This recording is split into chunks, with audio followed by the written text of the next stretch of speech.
The night progressed slowly. Florence, James, and the others waited anxiously outside the police station. Dahlia was the backbone of the Nicholson family. If something were to happen to her, the Nicholsons would undoubtedly fall apart. Therefore, to save themselves, they did everything they could to arrange for her release, which meant pulling every string possible. A policeman appeared out of nowhere. James immediately stepped forward and asked, "Mr. Clark, how's it looking? Can you let my sister go?" "James, I dug around and discovered that Gardner is the inspector in charge of this case. A mere policeman like myself won't be able to do much to help," the man said with a shake of his head. "What else can we do? Do you have any other ideas?" James lamented with panic. "Mr. Clark, we would be eternally grateful for whatever you can do to help us." Florence pleaded. "I'll try my best, but I can't promise anything. Plus, don't forget the sum of money. Sir, I've just forked out $2 million. Take it for now, and I'll get more if it doesn't suffice. Please help us out. We can talk about further payment later." James cried as he pulled out a card and handed it to the policeman. "All right then, I'll give it another shot." The policeman slid the card into his pocket discreetly, turned around, and walked back into the station. "James, $2 million isn't a small amount. Are you sure we can trust your friend?" Florence asked, her voice uncertain. "No matter what, we still have to give it a go," James muttered through gritted teeth. "By the way, has anyone seen Mr. Laney?" someone in the crowd quipped. "Matt said he went to meet a friend who may be able to help get Dahlia out of this pickle," Florence replied. "So that's where he's gone. With Mr. Laney's help, we have double the reassurance. I'm sure it'll be all right." With that, the group let out a sigh of relief. Meanwhile, in a luxurious villa, Matt was having the time of his life with a gorgeous woman in a hot tub. His body intertwined with hers as they blissfully made love to each other. "I doubt you're here simply to visit. You must have a favor to ask of me, am I right?" the woman smirked. "Nothing ever gets past you, does it?" he conceded with a slight smile. He began, "I have a friend who's being held at the police station, and I need your help bailing her out. I'm sure you know that Swinton is not my home ground." "A friend? What's the name?" she asked. "Dahlia Nicholson." "Oh? A woman? Is there something going on between you and her?" The beauty raised an eyebrow suspiciously. "Hee, she's just a friend. She helped me out a while back, so I'm merely returning the favor." Matt maintained a nonchalant expression. "Is that so?" Dubious, the woman pressed on. "Matt, don't claim I've never reminded you that you are mine and mine only. You best believe you'll regret being promiscuous out there. If a vixen dares to try to seduce you, I will make her life a living hell." "What are you even talking about, baby girl?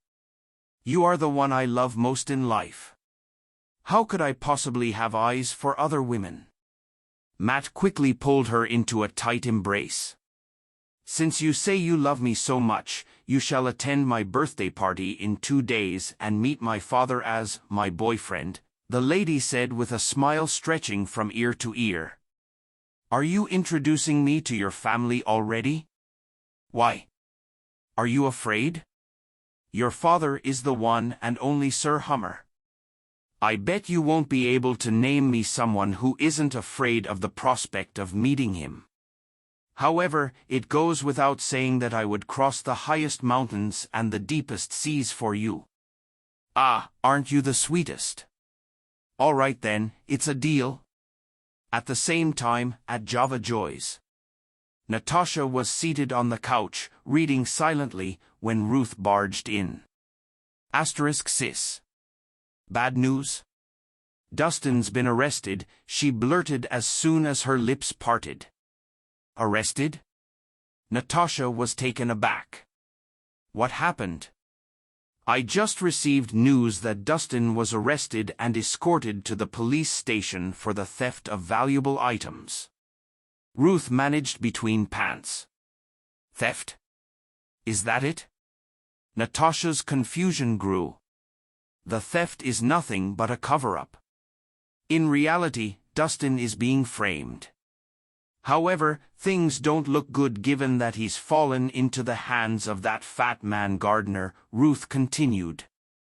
A string of protests rang from Natasha's mouth immediately.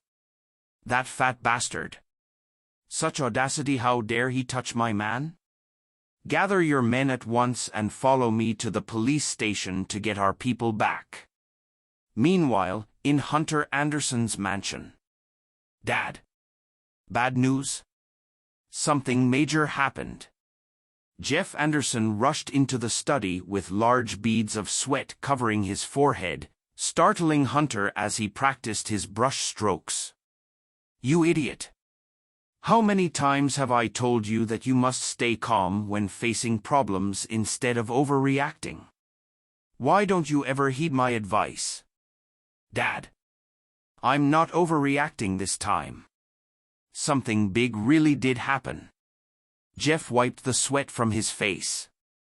"Paul, you better remember, no matter how big a situation, you must stay calm. That is how a real man should act." After relaying his teachings, he finally asked, "Now tell me, what's going on?" "It's about Mr. Rhys. He's been arrested by Gardner." Jeff exploded. "What?"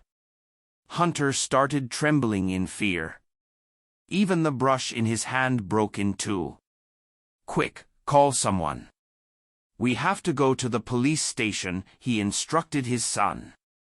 He roared, "That fat fuck Gardner. If he dares touch a hair on Mr. Rhys' head, I'll skin him alive." "Dad, shouldn't you remain calm?" Jeff's lips twitched with irony. "To hell with calm." The news struck him like a lightning bolt, so shocking that Hunter broke into a cold sweat. If Mr. Laney emerges unscathed, all will be well. But if something were to happen to him, everyone in Swinton would suffer. Not to mention Gardner, you, and even myself. "Huh? Is the situation so grave?" Jeff winced.